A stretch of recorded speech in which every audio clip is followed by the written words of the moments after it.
Population health and public health are closely interrelated. Public health is really concerned about large groups of people or populations.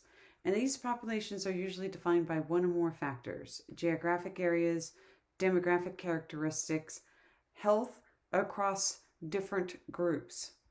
And when we look at these groups, they can be geographic populations such as nations or communities, but also could be other groups such as employees, ethnic groups, disabled groups, prisoners, or any other defined group.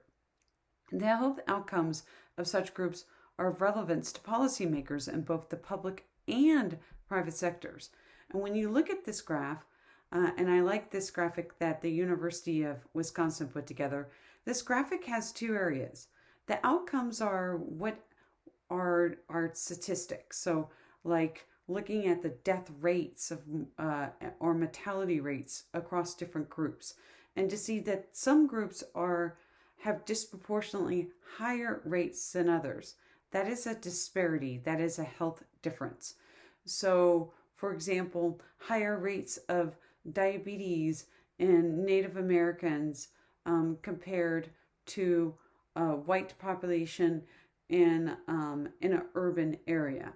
This gives you an idea that one group is disproportionately more impacted than another group. Another example is a geographic area. For example, within rural areas, having disproportionately higher rates of opiate use compared to urban areas. And this is not just in general description. They can dive down and they can go into looking into each community to see if one group is disproportionately impacted with a health outcome compared to another group. What that does is it informs policy and programs, because policy and programs influences where people live, what their social environment is, even their individual behavior, and what health care they have access to. Think about this. What policies and programs impact the health behavior, the health outcomes, the social environment, and the physical environment that could impact someone's individual health or an entire population's health? Now, as you think about this, I'm going to be giving you some examples at the end of this lecture, and I want you to be just starting to think about how these policies and programs can influence population health. And so population health is very focused in on health disparities. If someone says to you that their focus is population health, that means that they're looking at the statistics and data to see if one group is more impacted by a disease more than another. Health inequities is a little bit different in a sense that it really focuses in on the systems that can reduce this health disparity. So when I talk about systems, I'm talking about, like, for example, having grocery stores in your neighborhood, and systems that can support grocery stores in your neighborhood, or might be city policies that say that all neighborhoods need to have some commercial space that's designated for a grocery store. Another example of a system is like maybe bike paths and having bike paths in your community and walking routes that are safe for you to walk in. Think about those systems. Those systems impact people's health. And when we see health disparities, those are the actual health outcomes. Here's an example of population health in action. Let's look at the disease of cholera.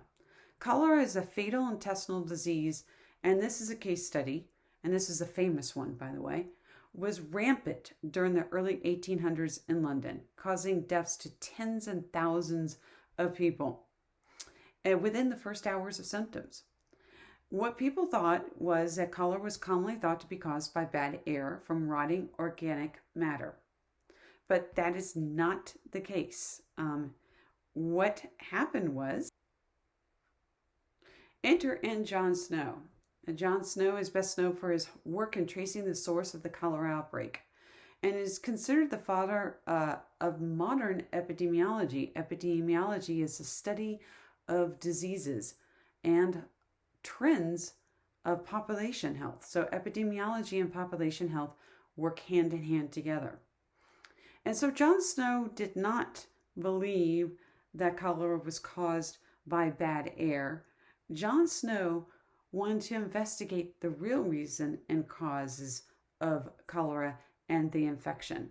So John Snow used an evidence-based approach.